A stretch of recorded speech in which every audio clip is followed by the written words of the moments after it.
Hari Otonomi Daerah ke-27 tahun 2023 tingkat Kabupaten Kolaka Utara dimulai. Siap.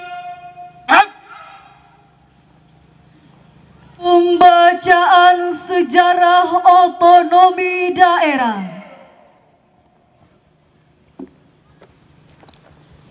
Sejarah singkat otonomi daerah. Setelah Indonesia merdeka, pemerintah menetapkan Undang-Undang Nomor 1 Tahun 1945 yang menitik beratkan asas dekonsentrasi, mengatur pembentukan Komite Nasional Daerah, Karasidenan, Kabupaten, dan Kota berotonomi. Selanjutnya Undang-Undang Nomor 1 Tahun 1945 diubah menjadi Undang-Undang Nomor 22 Tahun 1948, menyebutkan bahwa negara Republik Indonesia terdiri dari 3 tingkat daerah, yaitu provinsi, kabupaten atau kota besar, dan desa atau kota kecil. Pasca pemilu 1955, ditetapkan Undang-Undang Nomor 1 Tahun 1957 tentang pokok-pokok pemerintahan daerah, di mana daerah otonom diganti dengan istilah daerah swatantra dan wilayah Republik Indonesia dibagi menjadi daerah besar dan daerah kecil. Pada tahun 1965 diterbitkan Undang-Undang Nomor 18 Tahun 1965 yang berkarakter desentralistis sekaligus mengaktualisasikan pendekatan daerah otonom biasa atau simetris dan daerah otonom khusus atau asimetris.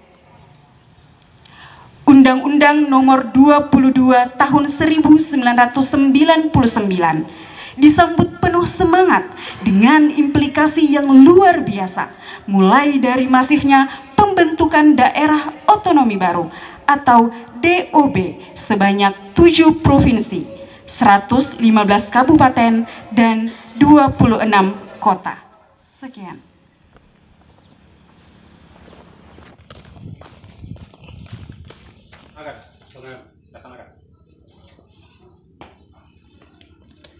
Inspektur upacara menuju mimbar upacara menyanyikan lagu kebangsaan Indonesia Raya.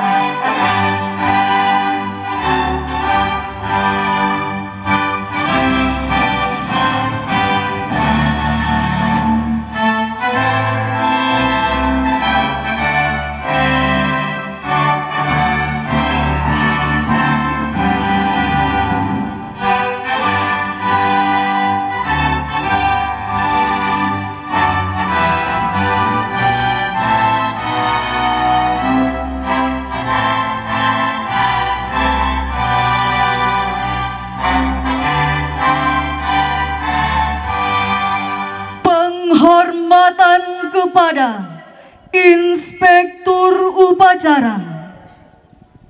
Kepada Inspektur Upacara. Hormat!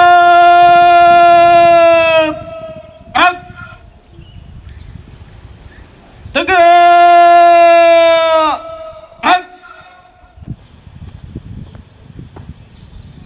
Lapor upacara peringatan Hari Otonomi Daerah ke-27 siap dilaksanakan. Laksanakan. Pada peringatan ke-27 Hari Otonomi Daerah tahun 2023, Sabtu 29 April 2023. Assalamualaikum warahmatullahi wabarakatuh. Salam sejahtera bagi kita semua. Salam, Om Swastiastu, Namo Buddhaya, salam kebajikan. Yang terhormat Ketua DPRD Kabupaten Kolaka Utara, Yang terhormat jajaran Forkopimda serta seluruh peserta yang berbahagia. Perlu kiranya kita melakukan refleksi sejenak untuk kembali memahami esensi filosofis dari ditetapkannya otonomi daerah yang saat ini genap berusia 27 tahun. Tujuan dilaksanakannya otonomi daerah dengan mendesentralisasikan sebagian kewenangan sejatinya untuk menjadikan daerah mencapai kemandirian fiskal dengan menggali berbagai potensi sumber daya dan dapat meningkatkan pendapatan asli daerah serta memacu terjadinya percepatan dan pemerataan pembangunan. Yang sederhana namun syarat dengan makna filosofis. Mengapa Hari Otonomi Daerah ditetapkan setiap tanggal 25 April setiap tahunnya?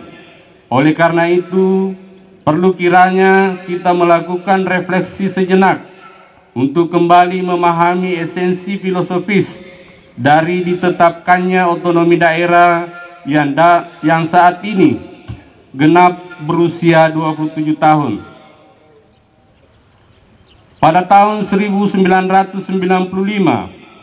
pemerintah menyerahkan sebagian urusan pemerintahan melalui Peraturan Pemerintah Nomor 8 Tahun 1995 tentang penyerahan sebagian urusan pemerintahan kepada 27, 26 daerah tingkat 2.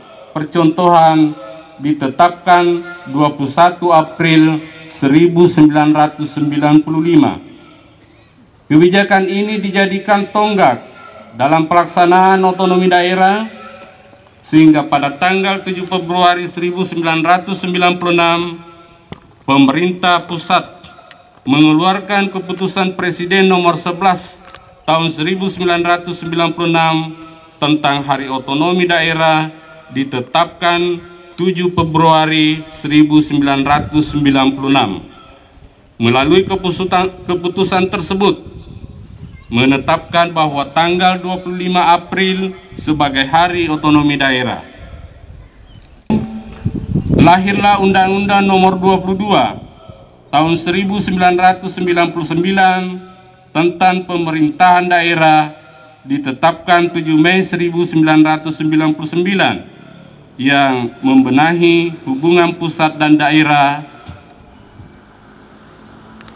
Dengan ditetapkannya undang-undang tersebut, daerah memiliki kewenangan dalam seluruh bidang pemerintahan kecuali politik luar negeri, pertahanan dan keamanan, peradilan, moneter dan fiskal, agama, serta kewenangan bidang lain. Hadirin yang berbahagia, setelah 27 tahun berlalu, otonomi daerah telah memberikan dampak positif, dibuktikan dengan adanya percepatan pembangunan yang ditandai dengan meningkatnya angka Indeks Pembangunan Manusia (IPM), bertambahnya pendapatan asli daerah PAD, dan kemampuan fiskal daerah. Namun data juga menunjukkan bahwa filosofi dari tujuan otonomi daerah belum sepenuhnya mencapai hasil yang diharapkan. Apresiasi dan terima kasih kepada daerah otonom baru yang telah berhasil meningkatkan PAD dan kemampuan fiskalnya. Peningkatan tersebut diharapkan agar dimanfaatkan untuk program-program pembangunan dan kesejahteraan rakyat, sehingga dapat meningkatkan angka IPM, menurunkan angka kemiskinan, meningkatkan konektivitas, serta akses infrastruktur yang baik, dan lain-lain.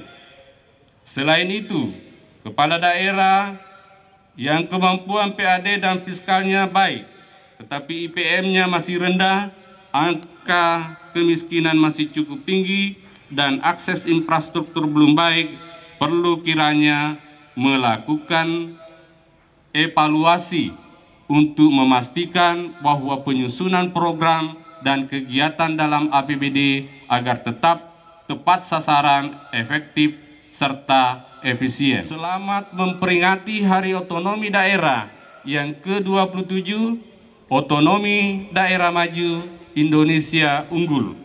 Semoga Allah Subhanahu wa Ta'ala, Tuhan Yang Maha Kuasa, senantiasa memberikan petunjuk, bimbingan, perlindungan dan pertolongan kepada kita semua dalam upaya membangun bangsa dan negara kita tercinta. Sekian dan terima kasih. Wabillahi taufiq wal hidayah. Wassalamualaikum warahmatullahi wabarakatuh. Pembacaan doa. Alhamdulillahi Rabbil Alamin. Wassalatu wassalamu